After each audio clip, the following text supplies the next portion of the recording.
അപ്പസ്തോലന്മാരുടെ പ്രവർത്തനങ്ങൾ 15-ാം അധ്യായം.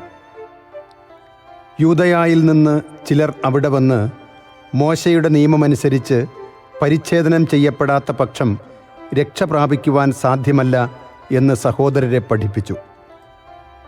പൗലോസും ബാർണബാസും അവരോട് വിയോജിക്കുകയും വിവാദത്തിൽ ഏർപ്പെടുകയും ചെയ്തു. തന്മൂലം ജെറുസലമിൽ ചെന്ന് അപ്പസ്തോലന്മാരും ശ്രേഷ്ഠന്മാരുമായി ഈ പ്രശ്നം ചർച്ച ചെയ്യാൻ പൗലോസും ബാർണബാസും അവരുടെ കൂട്ടത്തിൽപ്പെട്ട മറ്റു ചിലരും നിയോഗിക്കപ്പെട്ടു.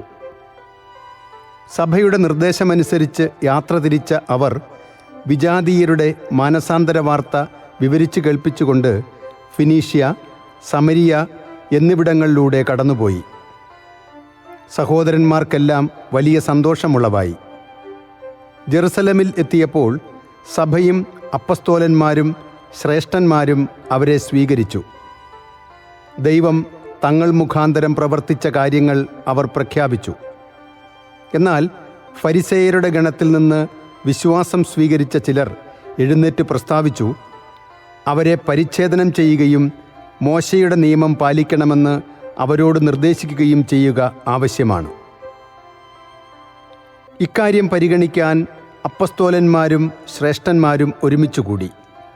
വലിയ വാദപ്രതിവാദം നടന്നപ്പോൾ പത്രോസ് എഴുന്നേറ്റ് പറഞ്ഞു, സഹോദരന്മാരെ, വളരെ മുമ്പ് തന്നെ ദൈവം നിങ്ങളുടെ ഇടയിൽ ഒരു തിരഞ്ഞെടുപ്പ് നടത്തുകയും വിജാതീയർ എൻ്റെ അധരങ്ങളിൽ നിന്ന് സുവിശേഷ വചനങ്ങൾ കേട്ട് വിശ്വസിക്കണമെന്ന് നിശ്ചയിക്കുകയും ചെയ്തുവെന്ന് നിങ്ങൾക്കറിയാമല്ലോ. ഹൃദയങ്ങളെ അറിയുന്ന ദൈവം നമുക്കെന്നതുപോലെ അവർക്കും പരിശുദ്ധാത്മാവിനെ നൽകിക്കൊണ്ട് അവരെ അംഗീകരിച്ചു. നമ്മളും അവരും തമ്മിൽ അവിടുന്ന് വ്യത്യാസം കൽപ്പിച്ചിട്ടില്ല. അവരുടെ ഹൃദയങ്ങളെയും വിശ്വാസം കൊണ്ട് പവിത്രീകരിച്ചു. അതുകൊണ്ട് നമ്മുടെ പിതാക്കന്മാർക്കോ നമുക്കോ താങ്ങാൻ വയ്യാതിരുന്ന ഒരു നുകം ഇപ്പോൾ ശിഷ്യരുടെ ചുമലിൽ വെച്ചുകെട്ടി എന്തിന് ദൈവത്തെ നിങ്ങൾ പരീക്ഷിക്കുന്നു? അവരെപ്പോലെ തന്നെ നാമും രക്ഷ പ്രാപിക്കുന്നത് കർത്താവായ യേശുവിൻ്റെ കൃപയാലാണെന്ന് നാം വിശ്വസിക്കുന്നു. സമൂഹം നിശബ്ദമായിരുന്നു. തങ്ങൾ വഴി വിജാതീയരുടെ ഇടയിൽ ദൈവം പ്രവർത്തിച്ച അത്ഭുതങ്ങളും അടയാളങ്ങളും ബാർണബാസും പൗലോസും വിവരിച്ചത് അവർ ശ്രദ്ധാപൂർവം കേട്ടുകൊണ്ടിരുന്നു. അവർ പറഞ്ഞവസാനിപ്പിച്ചപ്പോൾ യാക്കോബ് പറഞ്ഞു, സഹോദരന്മാരെ, ഞാൻ പറയുന്നത് കേൾക്കുവിൻ.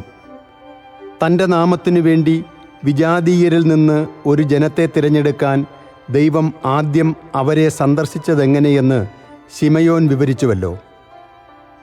പ്രവാചകന്മാരുടെ വാക്കുകൾ ഇതിനോട് പൂർണ്ണമായി യോജിക്കുന്നു. ഇങ്ങനെ എഴുതപ്പെട്ടിരിക്കുന്നു, ഇതിനുശേഷം ഞാൻ തിരിച്ചു വരും. ദാവീദിൻ്റെ വീണുപോയ കൂടാരം ഞാൻ വീണ്ടും പണിയും. അതിൻ്റെ നഷ്ടശിഷ്ടങ്ങളിൽ നിന്ന് ഞാൻ അതിനെ പുതുക്കിപ്പണിയും. അതിനെ ഞാൻ വീണ്ടും ഉയർത്തി നിർത്തും. കർത്താവ് അരുളിച്ചെയ്യുന്നു, ശേഷിക്കുന്ന ജനങ്ങളും എൻ്റെ നാമത്തിന് പ്രതിഷ്ഠിക്കപ്പെട്ടിരിക്കുന്ന വിജാതീയരും കർത്താവിനെ അന്വേഷിക്കുന്നതിനു വേണ്ടിയാണിത്. അവിടുന്ന് പുരാതന കാലം മുതൽ ഇതെല്ലാം വ്യക്തമാക്കിയിട്ടുണ്ട്.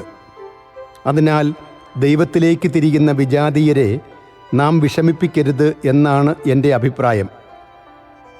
എന്നാൽ അവർ വിഗ്രഹാരാധനയെ സംബന്ധിക്കുന്ന മാലിന്യത്തിൽ നിന്നും വ്യഭിചാരത്തിൽ നിന്നും കഴുത്തുഞെരിച്ചു കൊല്ലപ്പെട്ടവയിൽ നിന്നും രക്തത്തിൽ നിന്നും അകന്നിരിക്കാൻ അവർക്ക് എഴുതണം.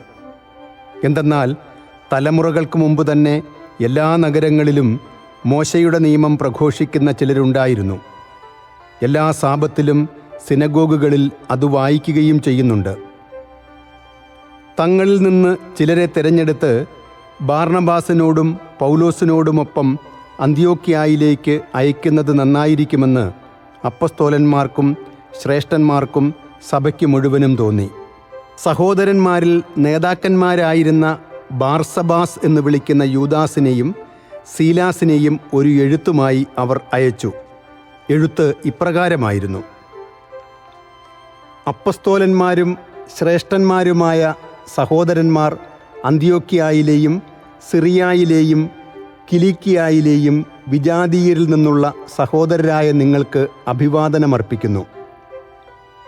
ഞങ്ങളിൽ ചിലർ പ്രസംഗങ്ങൾ മുഖേന നിങ്ങൾക്ക് മനശ്ചാഞ്ചല്യം വരുത്തിക്കൊണ്ട് നിങ്ങളെ ബുദ്ധിമുട്ടിച്ചുവെന്ന് ഞങ്ങൾ കേട്ടു.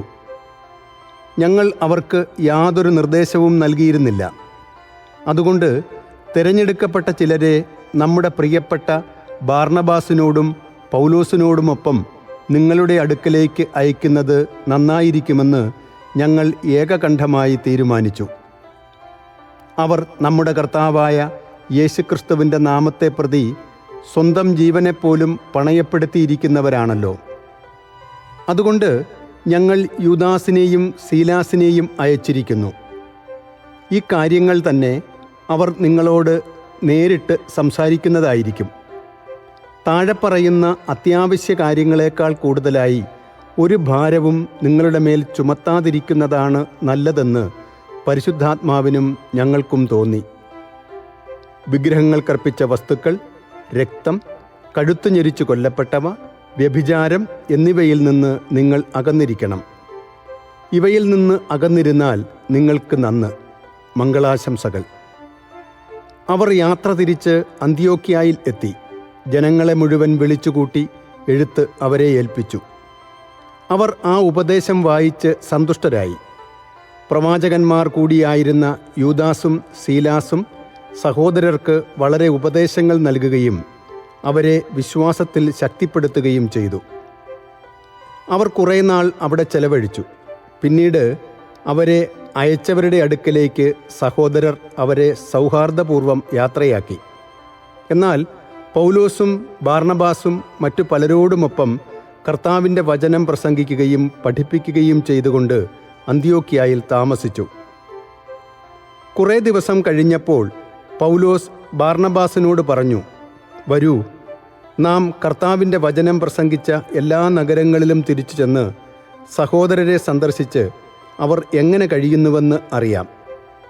മർക്കോസ് എന്ന് വിളിക്കപ്പെടുന്ന യോഹന്നാനെ കൂടി കൊണ്ടുപോകാൻ ബാർണബാസ് ആഗ്രഹിച്ചു.